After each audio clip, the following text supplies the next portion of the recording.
Hi, everyone, and thank you for joining us today. I'm Jessica McDowell. I'm Senior Vice President of Business Development and Security Strategy at TD SYNNEX, and I have the honor of hosting what I know will be a very insightful discussion with two technology industry leaders and longtime partners of TD SYNNEX. So welcome, Kevin Hollenbach and Rocky DeStefano. Kevin joins us from F5, where he serves as the Senior Vice President of North American Sales. And Kevin, you joined F5 in 2012, and you bring more than 30 years of experience in technology, including sales and systems engineering, global channel leadership. And then prior to F5, Kevin ran America sales for a high-performance Wi-Fi company, and he spent 10 years at Juniper Networks, and you had various leadership positions in service provider and enterprise and global channels. So welcome, Kevin. And then we've got Rocky, and Rocky is the current Chief Technology Officer at Optiv, and he most recently served as Optiv's Senior Vice President of Innovation and Development, and where you spearheaded efforts to bring new offerings to market and enhance operational excellence across all of Optiv's cybersecurity services. And then prior to Optiv, Rocky he led security operations for multiple Fortune 100 and U.S. government entities, and also led product and service delivery elements for ArcSight, for RSA, for Cloudera. So you got a lot of experience on the line today, and we're excited to jump in and have some discussion. So thank you again both for joining us today. I know I'm certainly excited to have the opportunity to hear from two leaders in the cybersecurity industry. And I think it's safe to say, we know every day that customers and businesses are facing more and more challenges and really keeping their digital infrastructure secure. And today we're going to be exploring insights from Optiv and from F5, and we're going to talk about what are we seeing on the horizon for innovations in cybersecurity. So let's dig in. And I really want to first set the stage here and get some feedback from each of you on company direction and focus. So with that being said, Rocky, I'd like to start with you. Since Kevin Lynch, the new CEO, joined Optiv, he's been steering the company in a new direction and really pointing the focus. And he says the right platform for our customers, bespoke but at a scale, an organization of the security components to serve them better. So, Rocky, how has this changed your business, and how are you approaching your customers? Thank you, Jessica. Yeah, Kevin Lynch's comments around bespoke at scale really come from being client-centric. And we have obviously served multiple categories of the market when you look at the scale that Optiv is at, multiple billions of dollars of transactions, thousands of clients. We serve from the very big, Fortune N, all the way down to the smaller parts of the market. And as you look at the needs of each of those elements, they change. And we have to be able to serve them with technology, services, and solutions. And we do that by having the right ecosystem of partners to put together to serve them appropriately. The solution I would drive for a Fortune 10 financial services that's highly regulated isn't going to work on a small credit union, right? Even though they're both regulated, the solutions are going to look a little different. And the same thing occurs in any in those spaces, whether it's healthcare or retail. There are needs there, and they're evolving at their own pace to support their own business. Some have made the move to cloud or multi-cloud, and some are still in their legacy environments and considering what that move will look like. Optiv needs to partner across a vast ecosystem of partners, but select those that are most appropriate for that client space and put them together in a way that drives what that client needs to run their business, first and foremost, right? Security is about reducing or managing risk, but we have to work with our client to understand what their risk tolerance is and their risk management style, put together that solution. So this focus allows us to serve that need at any of those scales, but still come with, here's a default framework. Here's what it would look like, or here's what great would look like. How do you want to manage to that outcome and work with our clients and our partners to achieve those outcomes and adjust where it meets their needs for where their business is today?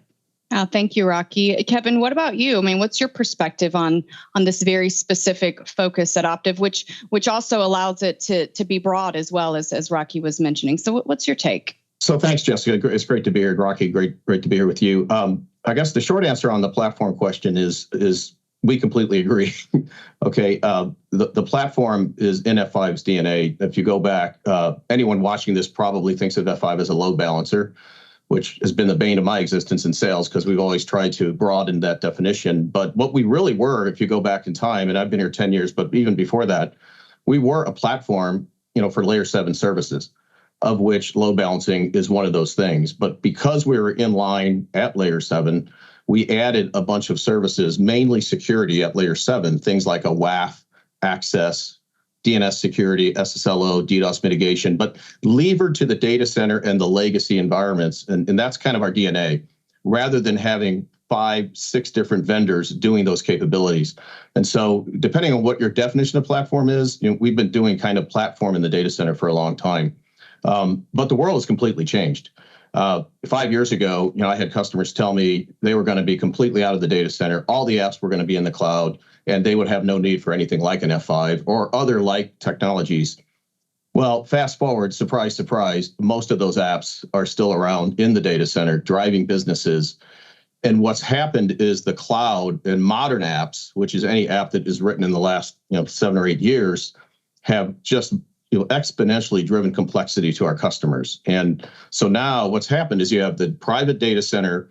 I think we got really good at building platforms and best of breed and security fabrics, but everything outside the data center has exploded into wild country. And our customers did not get 2 staffs.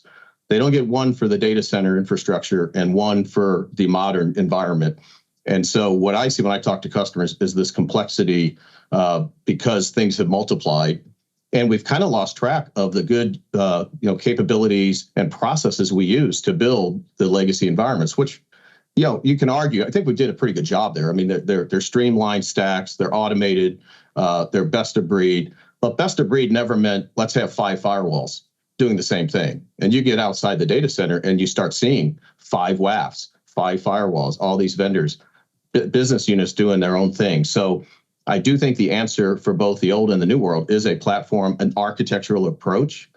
And I do think that's where Optiv and F5 can, is a tremendous opportunity for us to work together to bring the right platform and architectures to these customers based on their needs, because no one vendor can do it all. I mean, we do not have all the capabilities, and so we have to partner by default. So that's the kind of way we view it. I'm very much in agreement with Kevin. Kevin, as in the CEO of Optiv, not this Kevin, and how he sees the world.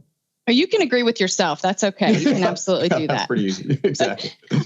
Well, you make some interesting points for sure. And some of the things that stick out to me are when you talk about complexities and ecosystem and old versus new. And I think with all of that comes, the cybersecurity play and really specifically ransomware. This is something that continues to pop up. It's not going away. It's escalating.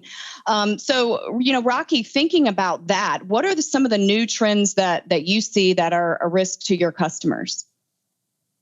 Well, I like the way that Kevin phrases this. Our Kevin, that ransomware is about having leverage over a targeted organization, right? And you can manifest leverage in many different ways, and you can pivot around that as necessary. But ultimately, that leverage can only be wielded if you don't have a risk management approach to it, right? So where you have a risk management approach, where you have the technical and logical controls in place, you can help mitigate some of that. What we've been asked is, over and over again, help at all aspects of this. Help from architecture and design, help from lifecycle management, and then all the way through thinking about how would we be resilient, right? So how can we create a recovery plan should the worst occur to make sure that we're resilient in our business, and resilient per application, of course, per major application, but resilient as a business so that we can recover in the event that this occurs in an untimely and uncontrolled fashion. More and more, we're seeing innovation in that area. How can we help them recover? How can we help them plan for that recovery? How can we build an architecture that's robust and resilient in those regards? And then the focus is shifting not just from protecting the core, but all the way out into OT. So many organizations have OT environments, retail, oil and gas, like healthcare in particular, that those environments need to be protected. And that's another place for innovation to come in and help support how we got to manage the detection and the response in those environments. So lots of opportunity for innovation, lots of partnership opportunities with F5 and others. But I think probably that's the place where I see that the most. Well, and you mentioned partnership opportunities for F5. So Kevin, kind of back to you on that. How is F5 partnering with Optiv in this particular segment and space? Yeah, a great question. First, just generally, we partner with Optiv by providing what we think is a best-in-class partner program. There's a lot of them out there, but that program includes training, labs, sales enablement, so that their teams can understand where we fit and where we don't fit. Second, I would agree with Kevin, Optiv CEO, on the attacking of brands. We see that constantly, and it's getting worse. So since our legacy in the data center and the capabilities with that platform, we've done a bunch of acquisitions. All of them have been targeted at the modern application world and simplifying and providing the same capabilities we provided in the data center in a hybrid cloud world. So one of those acquisitions was Shape. Was 100% focused on these issues of brand attack. It started with kind of basic bot mitigation, bot protection, which has become kind of a commodity. There's a lot of vendors that do automated bot detection and protection, and if our customers don't have that, then they should quickly get a hold of Optiv, and there's lots of good solutions there. But the Shape product actually went beyond just the automated attacks and started understanding by workload and application what good traffic looks like via machine learning and AI. So then we could stop the manual fraud, which is the harder type to stop because it constantly changes. So just by this IP that we have around, frankly, traffic patterns, we're able to keep the traffic from getting into the application, which could then create the malware situation. A third step it does as a product is it recognizes the sticky customers. So those really good customers, and allows them to stay connected longer because we have certification that they are a good customer, and that gives them a better experience. So it improves that brand from an experience standpoint. The other attack we're seeing exploding because of the modern apps, they're based on microservices and API everywhere. APIs have become a big surface of attack. So one of our other acquisitions, both NGINX and a company we acquired called Volterra, offer API security. So we can start addressing, basically being a trusted partner and stopping that new vector, which is also just exploding. But last, as I said earlier, we don't have all the answers, and partnering with Optiv, we like to think of that we can become an integrated part of an overall holistic solution to a customer that Optiv provides. From a malware standpoint, as an example, CrowdStrike is a great partner, I think, of Optiv's. They look at the world a little bit more from the inside out, from agent technology that is keeping that endpoint from ever getting infected. We operate from the outside in. So we're looking at traffic coming into the workload and trying to keep the bad guys out from ever getting to that application to infect things along the way. So you need both. And that's kind of the key of a company like Optiv is to help the client figure out which of those technologies they need to have in their arsenal. Yeah, and I think you're exactly right. I mean, the key is to help everybody figure out, okay, how do I mitigate risk now? And then how do I stay 5 steps ahead? So that kind of brings me to my next discussion topic that I want to go over, which is always my favorite. I always love to get an outlook on the future and have everybody look into their crystal ball on what are your top predictions for security in 2023. So, Rocky, there was a recent talk at the Exchange Best of Breed conference where Kevin outlined 5 predictions. He outlined 5 predictions for 2023 in the security industry. And the first one that he said is this: integration is going to win. So from your perspective, what does he mean by that? Yeah, so the integration is going to win is key and part and parcel of the conversation we've been having all along, which is nobody can do it by themselves. No client can protect themselves by themselves, and no technology partner can solve for everything. To Kevin's point earlier, we talked about the outside in or the inside out. There are experts on the network. We need the identity elements, right? We need the data protection elements. We need the API elements. We need the endpoint elements. The goal here moving forward is going to be unifying the approach across all of best of breed to bring them together. So you'll see more and more unification of data models across products so that they can converse. You'll see integrations that occur across these top-level partners to make them more interoperable, leveraging each other's strengths. Those are the sorts of things that our clients need. They need cooperation amongst this partner community. The competition is good in increasing the 1%, in fidelity. That's fantastic, and pushing to innovation. But our clients are in a position this year in particular that they need cooperation amongst us so that we can deliver the outcomes that help them manage their risk. What's your take, Kevin? What's your perspective on this? Too many tools, too little integration? Well, I think it gets to the heart of the issue, which is complexity. And I think we solved this in kind of the legacy data centers. We streamlined the number of vendors, the number of devices in the conga line, so to speak. And it's strange to me that history has repeated itself, and we've got vendor and tool sprawl everywhere in the modern world, because you have a lot of business units that are putting apps up, bypassing governance, and you have a security stack per app in some cases. So, I guess we would err on the side of thinking, that there are too many tools. I don't know how today's executives, CIOs, or CISOs pick a product inundated with the new technologies. And that doesn't mean we don't believe in defense in depth. We do, but it doesn't mean 50 vendors in a conga line kind of approach. So what we've done outside of the data center is we've developed a platform, another platform, but something we call distributed cloud. And it is built on a number of the technologies that we acquired. Basically, it's a SaaS platform, global private network, that stays to our knittings, which is application delivery and application security. Within that platform, WAAP, L4, L7 DDoS mitigation, bot protection, DNS security, API security, one console, but for any app anywhere. And this is resonating with our customers because they don't want to have 6 different WAFs and 5 different platforms. And we're staying focused where we have a lot of strength, but bringing the same capabilities, but in a different form factor. Because in the modern world, you can't drag what's called our big IP into that world. It's big, clunky product for that kind of environment. But that's kind of where we see things going, and the integration of those platforms is critical. So I guess we're in violent agreement again with what Kevin has been talking about there. Yeah, I was going to say 2 for 2, integration for the win.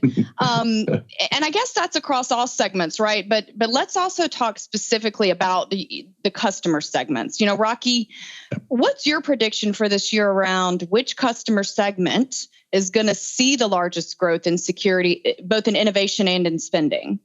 I think in this regard, you would typically point to, well, the biggest of the big are going to go out and innovate and all of that.